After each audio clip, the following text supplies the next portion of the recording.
This channel does not promote any violent, harmful, or illegal activities. All content provided by this channel is meant for an educational purpose only. শুরু করছি news eight শুরুতেই কাকুর খবরটি। কাকু মুক্ত, জামিন পেয়ে গেলেন ইডির মামলায়। ইডি গ্রেফতার করেছিল কালীঘাটের কাকু ওরফে সুজয় কৃষ্ণ ভদ্রকে। সুজয় কৃষ্ণ ভদ্র লিপসন বাউন্সের প্রাক্তন ডিরেক্টর। আমরা দেখেছি সম্প্রতি চার্জশিট জমা পড়েছে, সাপ্লিমেন্টারি চার্জশিটে ওই মামলায় ইডি জানিয়েছে চার্জশিটে লিপসন বাউন্সের নাম রয়েছে এবং লিপসন বাউন্সের বিরুদ্ধে একাধিক অভিযোগ উঠে এসেছে সংস্থার বিরুদ্ধে। এরপরই জামিন মিলল কালীঘাটের কাকুর, কিন্তু তারপরেই টানাপোড়েনটা শুরু হলো। কাকু কি জেল থেকে বেরোতে পারবেন? কাকু কি মুক্তি পাবেন? এখনই বলা যাচ্ছে না নির্দিষ্ট করে, কারণ তাকে অন্য একটি মামলায় হেফাজতে চাইছে সিবিআই। টান টান ড্রামা, প্রতি মুহূর্তে উত্তেজনা বাড়ছে, কাকুরও বোধহয় ব্লাড প্রেশার বাড়ছে। চলুন, আমার সঙ্গে এই মুহূর্তে রয়েছেন সুজয়। আমি সুজয় থেকে জানবো, সুজয়, এই পুরো ব্যাপারটা কি হচ্ছে, টানাপোড়েন কি নিয়ে? দেখো পিউদি, সুজয় কৃষ্ণ ভদ্রের জেল মুক্তি আটকাতে এবার আসনে নেমে পড়েছে সিবিআই। কারণ কাকুকে তারা এবার প্রাথমিকের নিয়োগ দুর্নীতি মামলায় সিবিআই তাকে নিজেদের হেফাজতে নিতে চায়।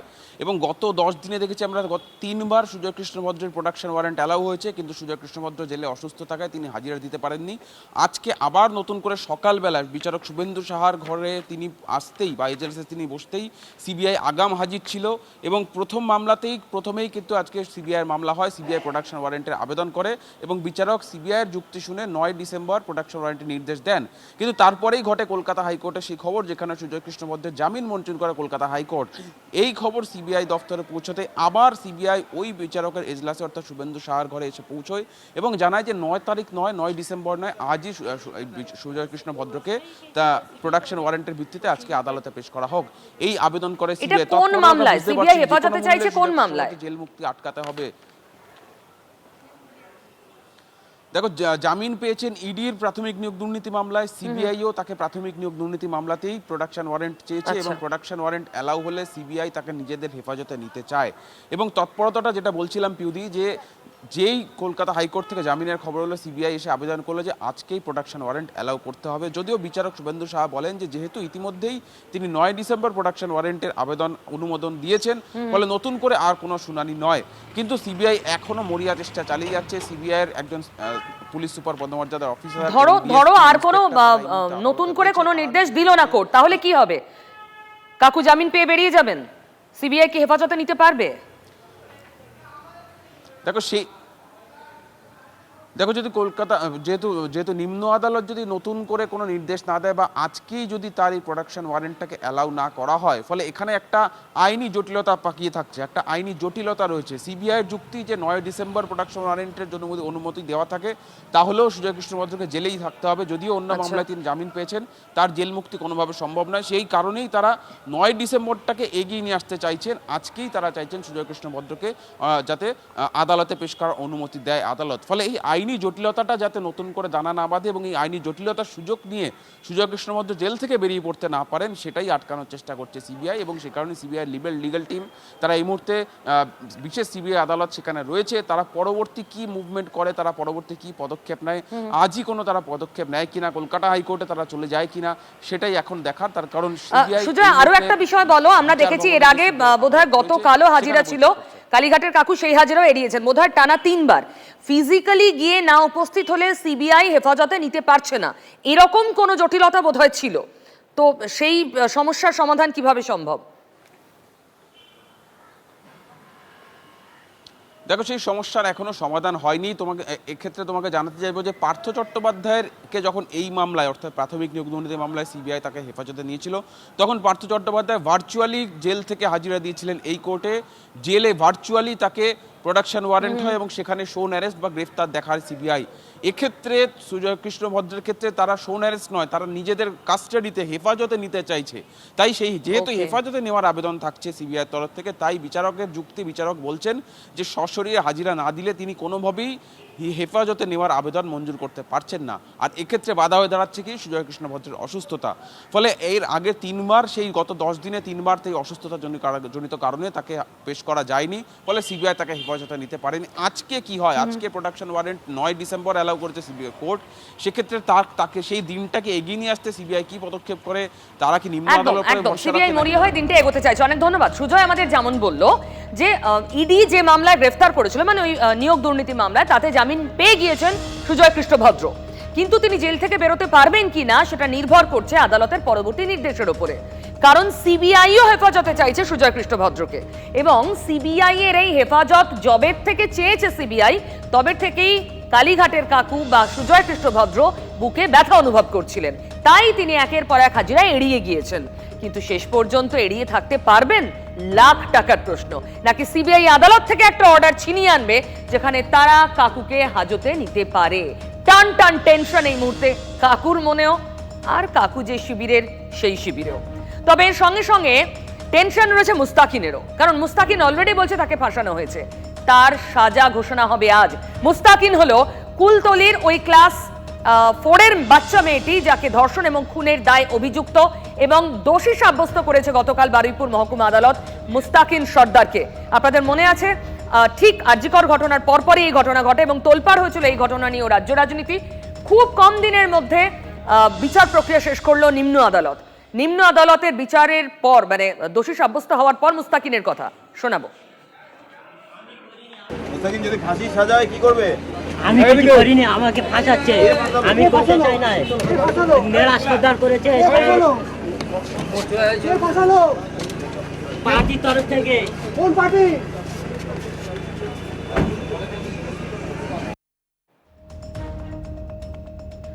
দেখুন, এটা খুব ভালো উদাহরণ যে খুব কম দিনে বিচার প্রক্রিয়া শেষ করে সাজা ঘোষণা হচ্ছে। কিন্তু প্রশ্ন আরো অনেক থাকে। আমরা এর আগে মাটিগাড়ের উদাহরণ টানতে পারি। এর আগে একাধিক ঘটনায় লোয়ার কোর্ট তো চরম শাস্তির সাজা ঘোষণা করেছে, তারপর হায়ার কোর্টে গিয়ে তা তো হারিয়ে যায়। আমার সঙ্গে সুপ্রিয় রয়েছে। সুপ্রিয়, আশঙ্কা তো এখানেও থাকে। আর কিছুক্ষণের মধ্যেই বারুইপুর পক্সো আদালতের বিচারক তিনি কিন্তু আজকের এই কুলতলির নাবালিকাকে খুন এবং ধর্ষণের মামলার সাজা ঘোষণা করবেন, এবং সেক্ষেত্রে এই যে বিশেষ সরকারি আইনজীবী ছিলেন তিনি কিন্তু সর্বোচ্চ যে শাস্তি সেই শাস্তির আবেদন করেন এবং তার সপক্ষে জোরালো সওয়াল করেছিলেন।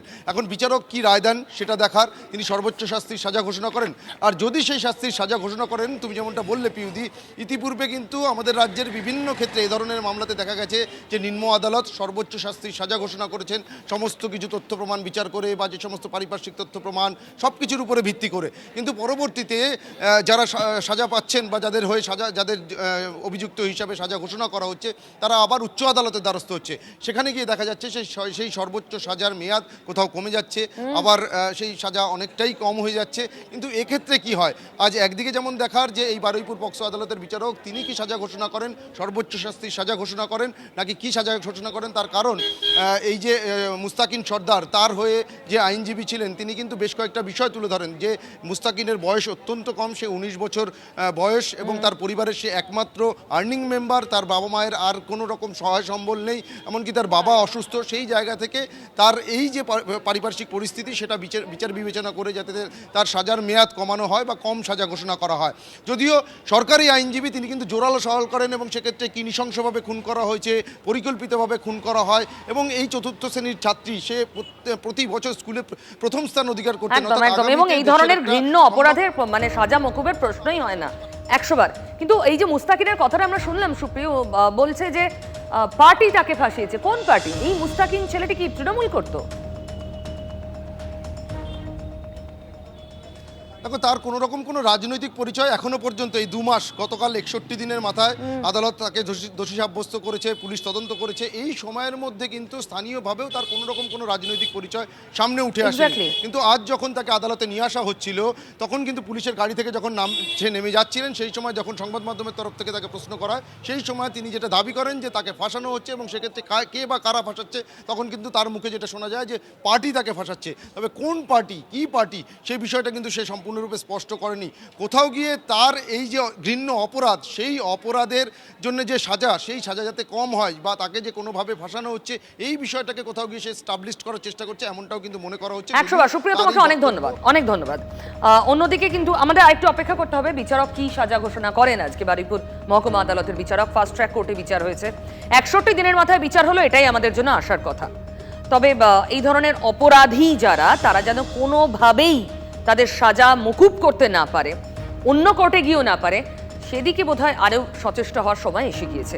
তবে এর সঙ্গে সঙ্গেই স্কটিশ চার্চে ছবি না দেখালেই নয়, কারণ স্কটিশ চার্চে আপনারা জানেন এক ছাত্রীকে অশ্লীল মেসেজ এবং কুপ্রস্তাব লাগাতার বেশ কয়েক মাস ধরে পাঠিয়ে যাওয়ার অভিযোগ ছিল এক অধ্যাপকের বিরুদ্ধে, এবং ব্যাপারটা জানাজানি হওয়ার পর মিডিয়া ইন্টারভিউ TV9 বাংলা খবর সম্প্রচার করার পরে সেই অধ্যাপককে সাসপেন্ড করে কলেজ কর্তৃপক্ষ। কিন্তু তারপরেও আজ বিক্ষোভ দেখাচ্ছেন পড়ুয়ারা। ছাত্ররা কি বলছেন একবার শোনাবো। যেই স্যারের বিরুদ্ধে অভিযোগ, সেই সমীর রায়, সেই অভিযুক্তকে জানিয়ে দেওয়া হয় যে এরকম এই ডিপার্টমেন্টের মেয়েটি তোমার নামে অভিযোগ করছে, যার ফলে সেই স্যার কিন্তু একটি সুযোগ পেয়ে যায় মেয়েটিকে থ্রেট দেওয়ার। সেক্সুয়াল হ্যারাসমেন্টের আন্ডারে যেই মানে কি বলবো, যে পানিশমেন্টগুলো, যে পানিশমেন্টগুলো দেওয়া উচিত, আমরা এই মানে অভিযুক্ত সমীর রায়ের বিরুদ্ধে এই দাবিগুলো চাইছি। অধ্যক্ষ ব্যবস্থা নিয়েছেন, অধ্যাপক সাসপেন্ডেড, তারপরও বিক্ষোভ জারি। ঠিক কি দাবি পড়ুয়াদের বলবে সিজার। দেখো, মূলত যেটা এখন পর্যন্ত সাসপেনশনের যে ঘটনা, সাসপেনশনের ঘটনাটাকে অনেকাংশে আইওয়াশ বলে মনে করছেন ছাত্রছাত্রীরা, যারা এই মুহূর্তে অধ্যক্ষকে ঘিরে বিক্ষোভ দেখাচ্ছেন। তারা দাবি করছেন যে জুলাই মাসে ঘটনার সূত্রপাত, সেই সময় কর্তৃপক্ষকে জানানোর পর কর্তৃপক্ষ কোনো ব্যবস্থা নেয়নি। সম্প্রতি ছাত্র বিক্ষোভের জেরে তারা ব্যবস্থা নেয়, সাসপেন্ড করা হয় এই শিক্ষককে, কিন্তু তার বিরুদ্ধে কড়া পদক্ষেপ নিতে হবে। যৌন হেনস্থার যে অভিযোগ তার বিরুদ্ধে উঠেছে, সেই অভিযোগ প্রমাণিত হলে তার বিরুদ্ধে সেই অভিযোগের জন্য যে শাস্তি হওয়া দরকার সেই শাস্তি দিতে হবে, এবং সেই দাবি নিয়েই তারা এই মুহূর্তে বিক্ষোভ দেখাচ্ছেন। এবং সেটাকে কেন্দ্র করেই কিন্তু স্কটিশ চার্চ কলেজের মতো একটি নামী কলেজ, সেটার কলেজ কিন্তু এই মুহূর্তে যথেষ্ট উত্তপ্ত হয়ে রয়েছে। কারণ দীর্ঘদিনের এই ঘটনা, খালি ওই ছাত্রী নয়, যেটা অভিযোগ আরও কয়েকজন ছাত্রীকে ওই অধ্যাপক নাকি এই ধরনেরই অশালীন মেসেজ পাঠিয়েছিলেন। এবং গোটা বিষয়টা কলেজ কর্তৃপক্ষ দীর্ঘদিন জানার পরও কেন এতদিন চুপ করে রয়েছেন, সেখান থেকেই কিন্তু বিক্ষোভের মাত্রাটা অনেক বেশি বাড়ছে। পিউ, সিজার, তোমাকে ধন্যবাদ। দেখুন, আরজিকর হয়েছে, মানে প্রাতিষ্ঠানিক অত্যাচার, প্রাতিষ্ঠানিক ধর্ষণ, এই শব্দগুলো তো বারবার আলোচনায় এসেছে, কিন্তু তারপরও এই ধরনের ঘৃণ্য কাজ আটকাচ্ছে কি? আমরা গতকাল গুরুদাস কলেজের ঘটনা আপনাদের দেখিয়েছিলাম, আজ দেখাচ্ছি স্কটিশের ঘটনা। বন্ধ হোক। আমরা ফাস্ট ট্র্যাক কোর্টে বিচার হয়ে অপরাধী শাস্তি পাবে সেই সম্ভাবনাও তৈরি হচ্ছে, কিন্তু তারপরও থামানো যাচ্ছে না বিকৃতকাম মানুষকে। কেন? এই প্রশ্নের সঙ্গে সঙ্গে আমার সঙ্গে ঝন্টু বড়াইক রয়েছেন, রাজনৈতিক বিশ্লেষক, আমি তার কাছে যাই। দেখুন, সব কিছুই তো হচ্ছে, যদি এখানে কোনো শাসককে আমরা কাঠকড়ায় তুলি, তাহলে অবভিয়াস আনসার এটাই হবে, হ্যাঁ চেষ্টা তো হচ্ছে, 61 দিনের মাথায় সাজা ঘোষণা হচ্ছে। একদম জিরো টলারেন্সের যে নীতি শাসক দলের, সেই নীতি প্রশাসনও ফলো করছে, কিন্তু তারপর সমাজ ব্যবস্থা বদলাচ্ছে না কেন? না দেখো পিউ, এইটা তো সমাজ বিজ্ঞানের একটা ক্রাইসিস টাইম, আমরা বলি ক্রাইসিসিয়াল পার্ট। এই যে মডার্ন টেকনোলজির যে মিসইউজ গুলো, এটা একটা বিস্তারিত আলোচনা, একটা দীর্ঘ গবেষণার পার্ট। তোমার যে স্কটিশ নিয়ে তুমি যেটা বলছিলে, আমি আগের এটা পরে আসছি। এই কলেজগুলোই কিন্তু স্টুডেন্ট গ্রিভেন্স সেল আছে। আমি একটা বিশ্ববিদ্যালয়ের অধ্যাপক, দীর্ঘদিন গভর্নমেন্ট কলেজে WBS হিসেবে কাজ করেছি, গভর্নমেন্ট এডেড কলেজে প্রফেসর ছিলাম। গ্রিভেন্স আছে, জুলাই মাসে ঘটনায় স্টুডেন্ট গ্রিভেন্স সেলের মাধ্যমে যে আধিকারিকরা যুক্ত, তারা কেন দেয়নি, রিপোর্টটা জমা করেনি, কেন এত দেরি হলো, কেন তোমাদের ইন্টারভেন্ট করতে হচ্ছে বিশ্ববিদ্যালয়গুলো, কলেজগুলোতে? কলেজ বিশ্ববিদ্যালয় নিজস্ব একটা অটোনোমাস পার্ট, যাদের একটা স্ট্রাকচার থাকে, মেয়েদের বিশেষ করে ওমেন্স যে গ্রিভেন্স সেল, সেটা হেভি স্ট্রং, ইউজিসির নিয়মে সেগুলো চলে। কেন এ রাজ্যের বিভিন্ন কলেজ বিশ্ববিদ্যালয় এগুলো প্যারালাইজড হয়ে আছে? বিকজ স্টুডেন্ট ইউনিয়ন নামে কোনো রকম ইউনিয়ন নেই, কতগুলো ভূতরে ইউনিয়ন চলছে, যাদের কোনো অর্গানাইজেশন নেই, টোটালটাই হচ্ছে অগণতান্ত্রিক। ফলত যেটা হচ্ছে, একটা নেক্সাস তৈরি হয়েছে। কিছু আমি একজন অধ্যাপক, আমি দায়িত্ব নিয়ে বলছি, নিজের সেলফ করে আত্মসমালোচনা করেছি, অধ্যাপকদের একটা বড় অংশ নেক্সাসে এই দুর্নীতি করছে, এবং এই অবৈধ যে ইউনিয়নগুলো তার দ্বারা। আর যদি তুমি বলো যে ফাস্ট ট্র্যাক কোর্টে রায় হয় ঐতিহাসিক, তারপরে গিয়ে কেন হয় না, হারিয়ে যায়, এটা আমাদের ল এন্ড অর্ডারের একটা পার্ট। এই পার্টটা তুমি আমি ইগনোর করতে পারি না। হ্যাঁ, পুলিশকে যেমন কামদুনিতে ফার্স্ট ট্র্যাকে যেই মামলাটায় ফাঁসি হলো, উচ্চ আদালতে গিয়ে দেখা গেল পুলিশ প্রশাসন কার্যত কিছুই জমা দেয়নি, যাতে ওরা মানে ফাঁসির আসামিও ছাড়া পেয়ে গেছিল কামদুনি, তুমি জানো। এটা কিন্তু একটা পার্ট। আর তুমি যদি বলো suspension not a punishment, not a sigma. এই যে অধ্যাপক, তার বিরুদ্ধে কিন্তু সাসপেনশন হওয়ার কথা ছিল না, আইনত তার বিরুদ্ধে বিভাগীয় তদন্ত জারি করে ঠিক ঠিক ক্রমাগত ব্যবস্থা নেওয়া উচিত ছিল, কারণ নেওয়া হয়নি। নেক্সাসটা যে ভেতরেই আছে, ভেতরেই একদম। ঝন্টুবাবু সঙ্গে থাকুন, ঝন্টুবাবু সঙ্গে থাকুন। দেখুন, এখন আমরা অনেক কিছু নিয়ে আলোচনা করছি, কিন্তু বাংলাদেশকে তো কোনোভাবেই ছেড়ে রাখা যায় না, কারণ বাংলাদেশে প্রত্যেক দিন যে নতুন নতুন প্লট সামনে আমরা দেখতে পাচ্ছি। প্লট কিসের? ভারত বিরোধিতার প্লট। আজ তো নতুন নাটক, সেখানে বিএনপি ভারতের শাড়ি পুড়িয়ে দিচ্ছে প্রকাশ্যে, বলছে ভারতের কোনো জিনিস আমরা নেব না, দেশীয় জিনিস কিনতে হবে। ঢাকার জাতীয় প্রেস ক্লাব, তার সামনে দেশীয় জিনিস কেনার পসরা সাজিয়ে দোকান বসেছিল, এবং এই যে ভারতীয় শাড়ি পুড়িয়ে দেওয়া হচ্ছে দেখুন। তাহলে ভারত থেকে তো শুধু শাড়ি কেনা হয় না, আরো অনেক জিনিস যায় বাংলাদেশে, অনেক খাদ্যপণ্য যায়, অনেক সবজি যায়, আলু পেঁয়াজ, সেগুলোর কি হবে? বিএনপি নেতারা বলছেন, বিএনপির মহাসচিব, দরকার হলে প্রত্যেক বাংলাদেশি তাদের বাড়ির ছাদে চাষ করে খাবেন। এটা কোনো কাজের কথা? এত ভারত বিদ্বেষ কেন? চলুন, আমার সঙ্গে সুমন মহাপাত্র রয়েছেন, আমি সুমনের সঙ্গে কথা বলি। সুমন, জন্মলগ্ন থেকে ভারত বাংলাদেশের সঙ্গে একটা হেল্পিং হ্যান্ড, একটা মাদারলি অ্যাপ্রোচে রাখে, সেখানে এত ভারত বিদ্বেষ কেন? দেখো, বাংলাদেশের জন্মই কার্যত বলা চলে ভারতের হাত ধরে। সেই জায়গায় দাঁড়িয়ে এই বিএনপির যুগ্ম মহাসচিব রুহুল কবির রিজভী তিনি মাইক ধরে খুব উদ্দীপনার সঙ্গে বলেছেন যে দরকার পড়লে বাড়ির উঠোনে পেঁপে, আলু, পেঁয়াজ ইত্যাদি ইত্যাদি চাষ হবে, তার কারণ বাংলাদেশে আমাদের অত জায়গা নেই। তো বাড়িতে পেঁপে, আলু, পেঁয়াজ চাষ করে কি বাংলাদেশ নিজেদের পেট চালিয়ে নিতে পারবে? এই প্রশ্ন কিন্তু আন্তর্জাতিক সম্পর্ক বিশেষজ্ঞরা ছুঁড়ে দিচ্ছেন। রুহুল কবির রিজভী তিনি বলেছেন এটা ইন্ডিয়ান শাড়ি, আমি এটাকে পুড়িয়ে প্রতিবাদ জানাচ্ছি, এবং দেশীয় পণ্য কেনার কথা বলছেন। কিন্তু সব দেশীয় পণ্যের উপর বাংলাদেশ যে নির্ভরশীল হতে পারবেন না সেটাও তিনি ভালো করে জানেন। সেই জায়গা থেকে দেখো, এখন সেখানে যেটা আমাদের টপ ইন্টেলিজেন্স রিপোর্ট সেন্ট্রাল গভর্নমেন্টের কাছে জমা পড়েছে, সেখানে বলছে যে দুটো কট্টর জঙ্গি সংগঠন হোল্ড নেওয়ার চেষ্টা করছে, এবং তারই ফলস্বরূপ আমরা দেখেছি ফতোয়া জারি শুরু হয়েছে। সেখান থেকে ভারত বিদ্বেষ মনোভাবটাকে এসকালেট করে কোথাও ক্ষমতায় আসার একটা সম্ভাবনা খুঁজে পেতে চাইছে বিএনপি, এমনটাই বলছেন আন্তর্জাতিক সম্পর্ক বিশেষজ্ঞরা। এই যুগ্ম মহাসচিব তিনি তাই এই স্ট্যান্ড নিয়ে আসলে তার রাজনৈতিক পসরা সাজিয়ে বাংলাদেশের ক্ষমতায় বিএনপিকে ফেরানোর একটা আকাঙ্ক্ষা দেখছেন, এটুকুই, কারণ এটাই আন্তর্জাতিক সম্পর্ক বিশেষজ্ঞদের মত। পিউ, সুমন, ধন্যবাদ তোমাকে। রিজভী কি বলেছেন বিএনপির ওই মহাসচিব, শুনুন। আমার স্ত্রী আমাকে দিয়েছে একটি শাড়ি, ইন্ডিয়ান শাড়ি আছে, আমি বলছি দিয়ে দাও, সে দিয়ে দিয়েছে। আমরা টাঙ্গাইলের শাড়ি পরবো, আমরা রাজশাহী সিল্ক পরবো, ইন্ডিয়ান শাড়ি।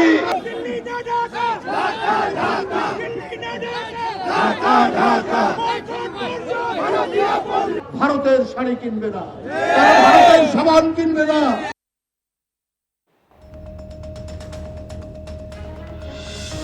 বাংলাদেশে হিন্দু নিধনের আরো এক জঘন্য নমুনা সামনে এসেছে। হিন্দু মহিলা, তিনি প্রৌঢ়া, তাকেও রেয়াত করা হয়নি, পিটিয়ে খুন করা হয়েছে, যার ছবি এই মুহূর্তে দেখতে পাচ্ছেন। আমি সুমনের থেকে আরেকটু জানবো। সুমন, এ তো অত্যাচার বেড়েই চলেছে আন্তর্জাতিক চাপ তৈরি হওয়ার পরেও। একেবারে দেখো, সংখ্যালঘু নিধনের কার্যত দামামা বেজে গেছে বাংলাদেশে বলা চলে। এই মহিলার নাম চুমকি দাস, এনার ছেলের নাম প্রান্ত দাস। এই প্রান্ত দাস সেখানকার সনাতন জাগরণ মঞ্চের কোঅর্ডিনেটর, এবং এটাই তার দোষ। সেজন্যই কিন্তু গতকাল রাত্রিবেলা তার বাড়িতে চড়াও হন মৌলবাদী কট্টরপন্থীরা, লুটতরাজ চালান, সোনার গয়না থেকে শুরু করে যা যা মূল্যবান ছিল তা চুরি করেন, এবং চুরি করার পর এভাবে নৃশংসভাবে এই মহিলাকে পিটিয়ে খুন করার অভিযোগ উঠেছে। তোমাকে আরেকটা কথা বলে দিই, এই যে আগে আমরা শাড়ি নিয়ে আলোচনা করছিলাম, সেই শাড়ি ফেলে দেওয়ার পর একজন বাংলাদেশের নাগরিক সেই শাড়ি তুলে নিতে চাইছিলেন, রিজভী কোনোভাবে সেটাকে আটকেছেন। কিন্তু এই যে মনোভাব যা চারদিকে ছড়িয়ে পড়ছে, সেই জায়গায় দাঁড়িয়ে সংখ্যালঘুরা ক্রমশ অত্যাচারিত হচ্ছেন বাংলাদেশে, এবং আমেরিকা, ব্রিটেন থেকে শুরু করে ভারত বারবার পররাষ্ট্র মন্ত্রকের তরফ থেকে বিবৃতি জারি করা হলেও বাংলাদেশ কার্যত বাংলাদেশে আর নেই। যেটা তোমাকে বলছিলাম, টপ ইন্টেলিজেন্স রিপোর্ট বলছে জঙ্গি সংগঠনের হাতে, মৌলবাদী কট্টরপন্থীদের হাতে ক্রমশ বাংলাদেশ চলে যাচ্ছে, তারই ফলস্বরূপ এই ছবিগুলো দেখতে হচ্ছে। সুমন, তোমাকে অনেক ধন্যবাদ। আমি ঝন্টু বড়াইকের কাছে যাব। দেখুন, হাসিনার সঙ্গে আমাদের দেশের যে সম্পর্ক, যে সখ্য, সেটাই কি এখন মানে চোখের বালি এই সরকারের, না, এই অন্তর্বর্তী আপনি একদম সরকারের। সঠিক কথা বলেছেন যে ভারত তো দীর্ঘদিন ধরে হাসিনার নেতৃত্বে যে সরকার তাকে লালিত পালিত করেছে, কিন্তু সমস্যাটা যেটা ভারতের কিন্তু এই একবজ্ঞা বিদেশ নীতিটাও এটার জন্য একটা দায়ী। কেন আমি বলছি যে হাসিনা ওখানে গণতন্ত্রকে হত্যা করেছে, এটা অস্বীকারের জায়গা নেই। ফলত যেই দিল্লিতে বসে বিএনপির একাধিক নেতা, আমি তোমাকে বলছি আমি নিজে খবর করেছিলাম যে দিল্লির একাধিক তাবড় নেতার সাথে ইউপিএ সরকার, এনডিএ সরকারের নেতাদের সাথে যোগাযোগ করতে চেয়ে দিনের পর দিন দিল্লিতে বসেছিল যে আমাদের কথাও শুনুন, যে হাসিনা কি করছে দেখুন। সেটা যখন ভারত শোনেনি, ভারত প্রশ্রয় দেয়নি বিএনপি কেও, প্যারালাল একটা শক্তিকেও, ফলে যা হচ্ছে যে হাসিনার ব্যর্থতাগুলোকে কন্ট্রোনালি ভারতের ব্যর্থতা ভারতের জন্য হয়েছে এটা স্ট্যাবলিশ করা কিন্তু সহজ হয়েছে, এবং এটা একদিনে হয়নি। সোশ্যাল সায়েন্সে কোনো জিনিস একদিনে হয় না এভাবে পিউ। ফলত আজকের পুরো দোষটাই কিন্তু আমি কার্যত একটা জিনিস বিশ্বাস করি, ভারতের একবজ্ঞা বিদেশ নীতিটাও একটা কারণ হতে পারে। এটাই হচ্ছে বিএনপি এগুলো করছে কারণ বিএনপি নিজে দাবিটা করেছিল হাসিনার বিরুদ্ধে, আজকে জঙ্গির ক্ষমতা চলে যাওয়া বিএনপি আতঙ্ক।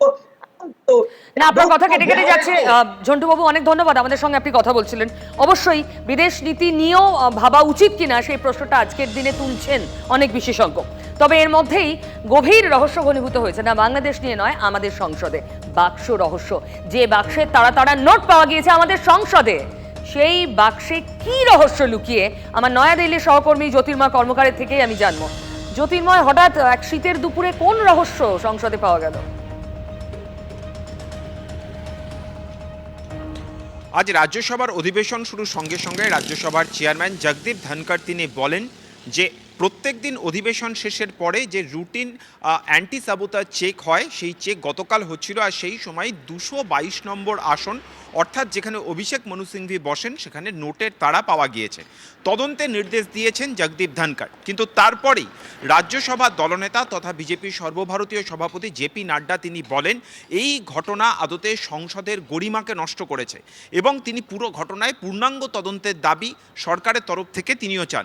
কিন্তু গুরুত্বপূর্ণ বিষয়, তারপরেই সংসদ ভবনে ছুটে আসেন অভিষেক মনু সিংভি এবং তিনি খুব স্পষ্টভাবে জানান যে গতকাল তিনি 12:57 রাজ্যসভায় ঢুকেছেন, 1টার সময় হাউস মুলতবি হয়ে যায় এবং তিনি মাত্র 3 মিনিট হাউসের ভেতরে ছিলেন এবং যখন তিনি হাউসে আসেন তখন তার পকেটে মাত্র একটি 500 টাকার নোট ছিল। তারপরে দুপুর 1:30 পর্যন্ত তিনি রাজ্যসভার ক্যান্টিনে ছিলেন, তারপর তিনি সংসদ ছেড়ে বেরিয়ে চলে যান।